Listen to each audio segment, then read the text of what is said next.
Hey guys, welcome back to the channel. Welcome to another video. It is Champions League semi-final time, and you know what that means. This is another video with analysis and predictions over both sets of games, as it's a real England versus Spain encounters that we've got on our hands in these two fixtures. Manchester City are taking on Real Madrid, whilst in the other semi-final, of course, Liverpool will take on Villarreal as we get closer and closer to the final of this season's competition. Two massive games, two monumental games, two huge games, two games that are interesting and very intriguing in their own ways and should make for some great entertaining football going forward as we count down to, of course, Paris and the final to come next month. We're going to look into the games, we're going to talk about them, we're going to obviously predict them, but before we go any further in doing that, I would like to remind you all to please like this video and also subscribe if you haven't already. Both things always and forever be greatly appreciated. But for now, let's get into the Champions League games in what's going to be a very, very, very big and exciting week in terms of Champions League football. So we're going to kick things off with Tuesday night's game, and first up we're at the Etihad for Manchester City taking on Real Madrid, and this game is set to be huge. It is arguably the biggest game of the round of fixtures, simply for the reason that it is between the Manchester City side that are obviously chasing and craving and desiring this competition more than any. It's basically what this entire project kind of thing has been built up for the past over a decade now, in terms of Man City getting huge financial investment, and this is set to be the pinnacle of that and the sort of coming together of it all. Really, this is what they want most, this is what they desire most, but they have to obviously go through Real Madrid to get there, and it would be sort of poetic in a way, sort of storyline in a way, that they would have to go through the obviously most successful team in this competition to get to the final yet again. They of course got to last season's final, Manchester City, but failed to win, coming up runners-up to Chelsea, of course, last season. And speaking of Chelsea, of course, the 13-time winners Real Madrid had to beat Chelsea in the previous round of this competition to make it this far. And now Pep Guardiola is set to reignite his rivalry with Real Madrid once again in this competition. Is Pep Guardiola versus Carlo Ancelotti. It's possibly Kyle Walker, depending on whether he's fit or not to play, against Vinicius Jr. It's Ruben Diaz against the very, very, very massively in form Karim Benzema. It's Rodri, Bernardo Silva, Kevin De Bruyne against Luka Modric, Toni Kroos and Casemiro. It's Gabriel Jesus against David Alaba. There's so many individual battles across this pitch, as this game is just oozing with talent and oozing with quality, that this has all the makings for one hell of a classic Champions League encounter. A big Champions League final in store between these two sides, and I cannot wait for it. The only couple of doubts for Manchester City are that João Cancelo is suspended, and that Kyle Walker and John Stones are doubtful for this game, whilst Real Madrid will be without Eder Militao, who is suspended for them as well. So, a couple of big absences for both sides, but other than that, we should be in for a hell of a game between two sides that, like I say, have got squads just full of extreme talent and quality. How do I see the game going? I think if we've learned anything from Real Madrid in the past couple of games, they've been at home in the second leg on both occasions. Against PSG in the round of 16 stage, they were happy to just sit back, let the game play out, and try and take a very minimal scoreline back to the Bernabeu with them. They seem to be very confident that at the Bernabeu they can beat anybody, and you know, rightfully so. I think Chelsea gave them a run for their money and arguably were quite unlucky to not come out of that game with the victory overall, as they put up quite the big performance. I think Real Madrid kind of took their foot off the pedal a little bit, maybe thought the game was already over when they took a 3-1 lead back to the Bernabeu with them.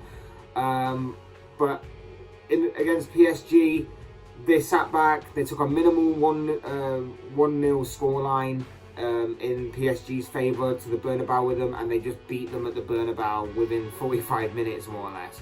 Against Chelsea, I think the game plan was something similar, but Karim Benzema happened. And when Karim Benzema happens, then you know you're in trouble, and that's exactly what Chelsea were in the first leg. And it was rather fortunate in some ways for Madrid that he did turn up in the first leg. Chelsea missed some big chances as well, and that first leg victory was more than enough to more or less help them into the stage of the competition, regardless of the fight and the valiant effort that Chelsea put up in the second leg. I feel like we could be seeing a little bit more of that here. I think Madrid have the capabilities to take a very non-high scoring first leg back to the Bernabeu with them. Let's put it that way. I don't think this is going to be a game in which is going to have plenty of goals, particularly not in the first leg at least anyway, because I think Madrid will do everything they can to just shut Pep Guardiola's team out, and in doing so they will have the confidence to go back to the Bernabeu and finish the job off from there. For Man City, of course, they'll want to get a very good first leg out the way and done with, put them in a good position for the second leg nonetheless. Even though away goals don't really count, and they don't count now because there's no rule of that, I still reckon that that's going to obviously be the key for Madrid, and the key for Man City is to shut both teams out regardless. It ain't going to be a we'll score, you score situation and we'll see what happens in the second leg. It's going to be a very sort of 3D, 4D, whatever you want to call it, game of chess this, in which both teams are going to try and out-tactic the other. And when you've got experienced coaches, serial winners in the forms of Pep Guardiola and Carlo Ancelotti, you really cannot expect anything less. The only obvious problem for Man City is that maybe Pep Guardiola may overthink it. You've got to think that selection headaches, particularly in the fullback positions. If there's no Kyle Walker and there's no João Cancelo, it's going to be interesting to see who Pep Guardiola does put at right back, considering that Vinicius Jr. is very, very, very dangerous on that left wing and can tear anybody apart and have them on toast on his day. That's going to be an interesting battle. It's going to be interesting to see how Guardiola keeps Benzema quiet. It's going to be interesting to see how he contends with the notorious Real Madrid midfield, like we already mentioned, of Modric, Cruz and Casemiro. We know what they're about. We know that if they're on form, they can run and control that midfield. So it's going to be interesting to see how Guardiola contends with all of those problems that Real Madrid will throw at him. And it will also be interesting to see who he goes with up front. Riyad Mahrez, I assume, will be on the right. I assume that either Sterling or Foden will be on the left.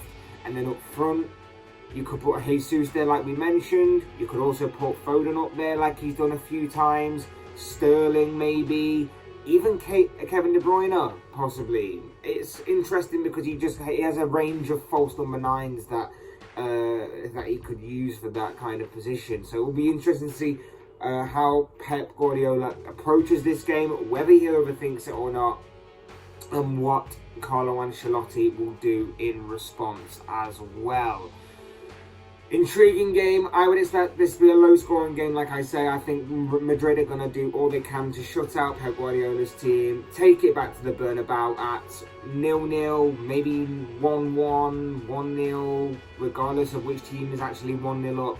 Something along them lines, and then I'm hoping that Madrid go on and win this game, but I think, it is on a knife edge, and I'm still reserving slight judgment as to who goes through. I think on paper, I think you make Man City the favourites, but only just. especially considering what happened in the previous round with Real Madrid, in which they were, like I say, somewhat fortunate in some ways to come out of that game with the victory against Chelsea.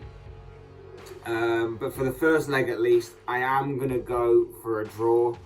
I think that this game will end 1-1 come the final whistle, and then at the Bernabeu next week, it will be a really, really intriguing and I hope somewhat entertaining game when these two teams clash in the second leg. But I'm going for a 1-1 draw in the first leg. And then we come to Wednesday's semi-final, which will see Liverpool take on Villarreal at Anfield. Another exciting Champions League night awaits us at Anfield on Wednesday. Liverpool seemingly go into this game with a clean bill of health. There's no suspensions to worry about. There's no injury issues seemingly to worry about. Whilst Villarreal have a couple of concerns in the forms of both Morenos. Former Liverpool player Alberto Moreno will not be reuniting with Liverpool after his injury, of course. And Gerard Moreno, the striker for the Yellow Submarine, is out with injury. In regards to this, Liverpool will know about Villarreal, or some of Villarreal's players from their time in the Premier League, the likes of Juan Foyth, Serge Aurier, Etienne Capoue, and Giovanni Lo Celso have all played for Tottenham in the Premier League, so Liverpool should know them pretty well. As far as the other players that Villarreal have within their ranks, Dani Parejo is a permanent fixture in that midfield. He's also a danger from set pieces, of course, so it's going to be interesting to see how Villarreal will try and capitalise on that kind of asset to have. Manu Trigueres is a danger man from the wing positions, of course, and is a key figure, particularly last season in Villarreal's Europa League triumph. While Samuel Chukwueze was, of course, the hero in the previous round when Villarreal managed to knock out Bayern Munich in the quarterfinals. And Arnaud Danjuma is also a danger man. He's been grabbing a lot of headlines recently and has also been gaining a lot of interest in him in recent times as well for his good performances. So there's a lot for Liverpool to be concerned with, because you know, you look at this game and you would say that Liverpool are the firm favourites to make it through to the final, and that may be the case. You would probably expect Liverpool across two legs to make it into the final against a Villarreal side who are seemingly just a mediocre Spanish side. You know, there's nothing too special about them. They go about their business as they would, but they're not pulling up any trees in the Spanish league. They're not breaking into the top four. They're comfortable with the 6th, 7th place kind of area. And you would expect Liverpool to go on and win this game, given Liverpool's history in this competition. The 6-time Champions League winners looking to make it a 7th, of course. You'd also look at their squad, the quality that they have at their disposal, everything else that goes along with that. You would expect Liverpool to win this game, but let's face it, this is not going to be easy. People are saying that this will be easy. It definitely will not be. Villarreal are not at this stage of the competition. They haven't got this far in the competition through luck or good fortune. That's just not the case. They're here because they deserve to be. Nobody really backed them to beat Ajax in the round of 16 stage, but they did. Nobody, and I mean nobody, expected them to beat Bayern Munich in the quarterfinal, but they did. They managed to. They put in a very good performance full of grit and determination, and they managed to stick it out and managed to knock out Bayern Munich in their backyard at the Allianz Arena and dump them out of the competition and progress to this stage of the competition.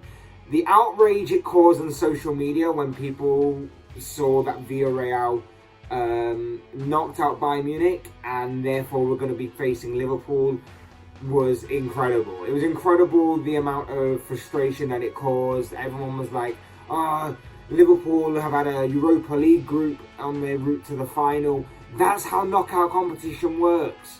Everyone was expecting Bayern Munich to make it, and nobody would be complaining if Bayern Munich did make it. But because Liverpool have faced Inter Milan, which was a difficult tie in itself, then Benfica, which was the more favourable tie out of the options that were available to face Liverpool. And now they've got the more favourable semi-final tie in Villarreal. People are outraged, and to be honest, I'm kind of here for it, because it's very rare that Liverpool get a favourable tie in these kinds of competitions at this stage of the competition especially. And considering that Liverpool started with a group of death situation at the beginning, everybody was calling the group stage that Liverpool were in the group of death. I'm happy for it, but people seem to have forgotten that part of the story, and now they've moved on to see that Liverpool have got a favourable tie. And yes, it is a favourable tie, but let's face it, it's going to be very difficult nonetheless, regardless of what people say. Unai Emery is a very experienced manager. Obviously shocked a lot of people last season with his Europa League triumph. Shocked even more people, obviously, by getting to this stage of the competition. And like I say, they're not here by any good luck or good fortune. They are here because they deserve to be, and that is that. As far as how both teams will set up, Liverpool, you could probably guess their back five. The only difference may be that Ibrahima Konate may come back in place of Joel Matip. He's on a bit of a scoring run, is Konate, whenever he started. 3-3 in his last few games for him. In the midfield, I'd expect Fabinho, Thiago. Maybe Henderson comes back in for this one, but I wouldn't be surprised if he sticks with Naby Keita as well. Could be 50-50 on that score.